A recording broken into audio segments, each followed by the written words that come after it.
It is early May and I just got done putting up a vine mock scrape. Please don't sleep on these. Deer use them year round. You know, if you're new to the channel or haven't even thought about utilizing a mock scrape, I just want to go over quickly what it is. What it is it's going to be a pinpoint for deer. It's like a community center. It's going to show what deer are here and maybe their territory, what deer are using it, so they can cruise around bucks and does and fawns and see what deer have visited it. What they do is they like to rub their head, their forehead gland and their preorbital with their eyes. They both have glands and they put that scent right on the end of it. And then they'll tend to rake up the ground and pee in it. Well, they'll pee down their legs and rub their tarsal scent together so it goes right in the ground. And then the last is actually between their feet. It's called the interdigital gland. And it's like a deer's social security number. Whenever they put that there, they can identify what deer are there. So it is basically like your hub, your train station. Go in and out, see what passes through there, and they're definitely going to check this during the rut time. You know, most of the time it's at night, but you can definitely utilize it and get lucky during the day. I'm going to take you through the process of making a mock scrape out of a vine. If you're looking for a cheap way to do it, this whole setup is you buy paracord 50 feet for maybe 10 bucks. I can't remember exactly what it is.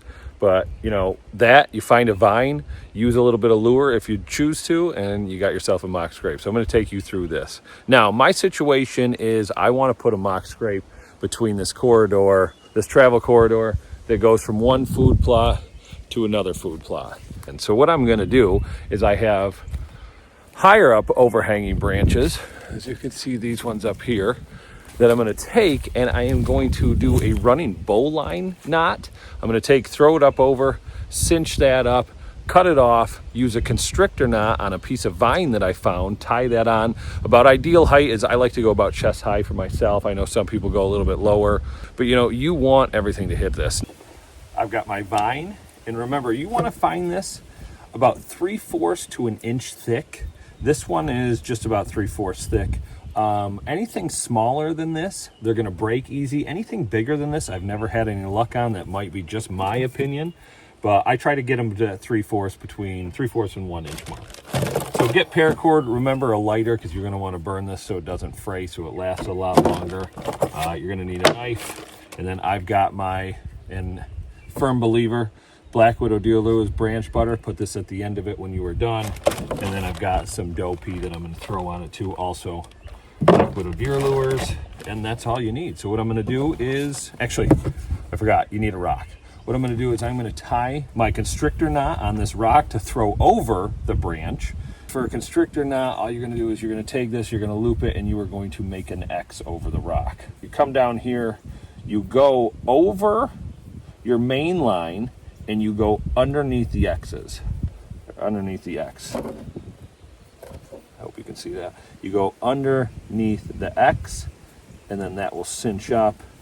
Make sure that this stays there. And there you go. Now, I can take my rock, and I can throw this over. All right, I got it up and over. I am standing on the gator, so I'm looking a little bit closer to it now, as you can see. I'm going to show you how to do a running bowline knot.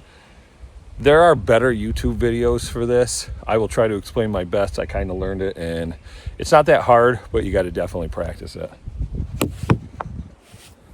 I hope you can see this right here. So the running bowline, what you want to do is, with the main one, is what I call the main one, is the one that is literally the whole end, opposed to the cut end. What you want to do is, with your cut end, you want to make a loop. You want to make a loop, like such.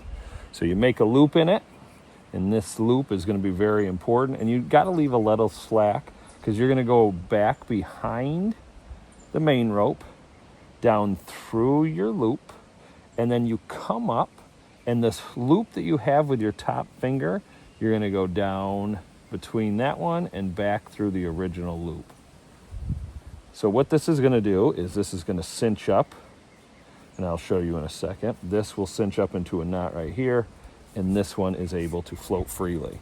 So what you have here is you have your main knot right there, your bowline knot, and then this one is, as you pull on this is going to be able to go up, and it's going to go all the way up to there. Now what I like to do is, with this extra slack, is I'm a little too OCD. I will tie a couple knots in this So if it ever does work its way out, which it never has on any of these that I've done, but if it does work its way out, it can't untie itself because that's the knot right there. Once you have those knots tied, all you're gonna do is pull on this. Once, I might have tightened that a little bit too much. But once you do is you pull on that and you'll see that main knot go all the way up. I don't know if you can see that to the, oh, I don't think you can see that. There's the knot right there. It's on that tree. So when I'm pulling it, you can see I am yanking on this.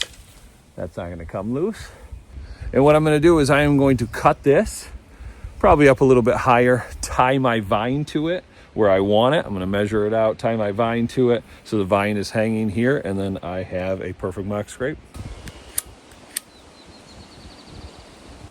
Okay, we got it up and hanging. You can see if I stand next to it, it is about my chest high where I wanted it. And now the secret sauce, Blackwood or deer lure branch butter. This stuff is gold. If you don't listen to anything else I tell you to do today, please get this stuff to put on these. It works.